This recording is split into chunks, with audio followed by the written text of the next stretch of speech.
Every kid should be handed a knife, a very sharp knife. Every kid should know how to cook. In a personal favorite quote from the late Julia Child, "No one is born a great cook. One learns by doing." No one is born a great mathematician. No one is born a great artist. No one is born great. One learns by doing, and school is the best place to learn.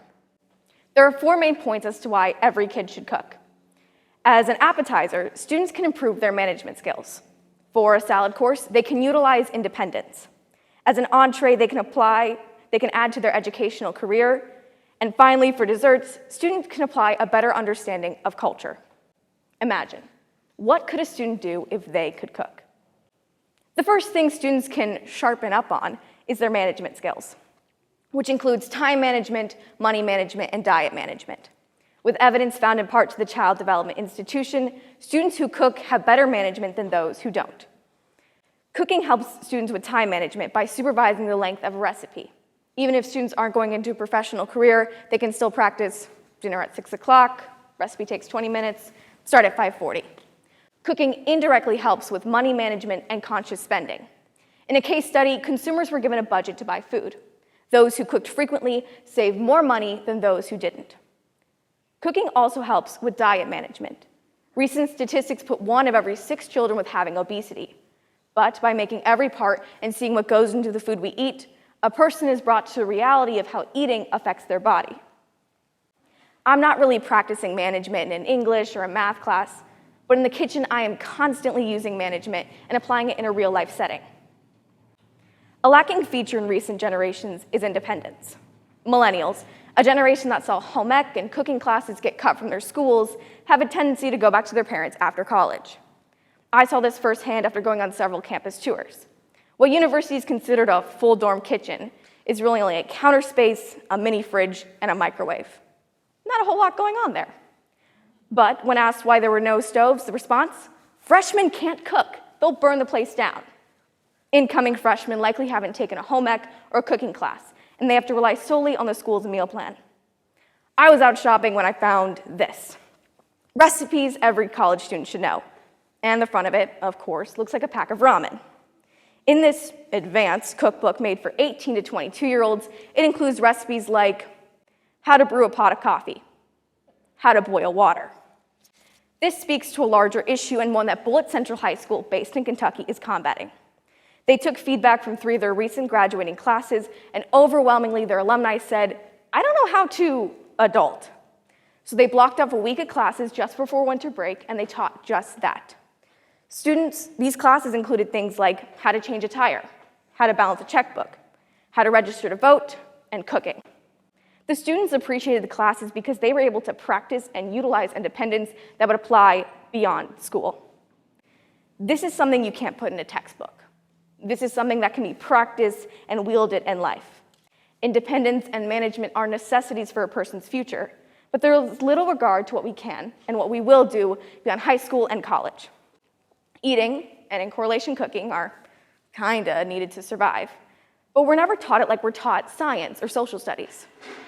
Well, what if we taught these classes just as we teach the other subjects? And what if we started teaching at a younger age? This brings me to my next point. Pursuing cooking at a younger age has many educational benefits. According to Extensions.org, an organization dedicated to adding job orientation programs to school curriculums, students who cook have better memorization, especially in math. In the elementary level, the focus is basic math, like telling time, temperatures, fractions, conversions, and introduction to new food would prevent picky eating. Middle schoolers could advance compared to elementary focus and apply problem solving and life skills. Huffington Post brings up a point about students that have read through recipes and worked through them have an easier time with word-oriented assignments. High schoolers could apply budgeting along with their knowledge of health, calorie counting, and portion control. This real-world application would help prepare students for life beyond graduation. Finally, culture. It is always interesting to me to see what makes a menu, and this includes things like religion, geography, and even socioeconomics. In a quote, Giada De Laurentiis says, "Food brings people together on many different levels. It is nourishment of the soul and body. It is truly love." Food allows insight into a daily life that we would otherwise not comprehend.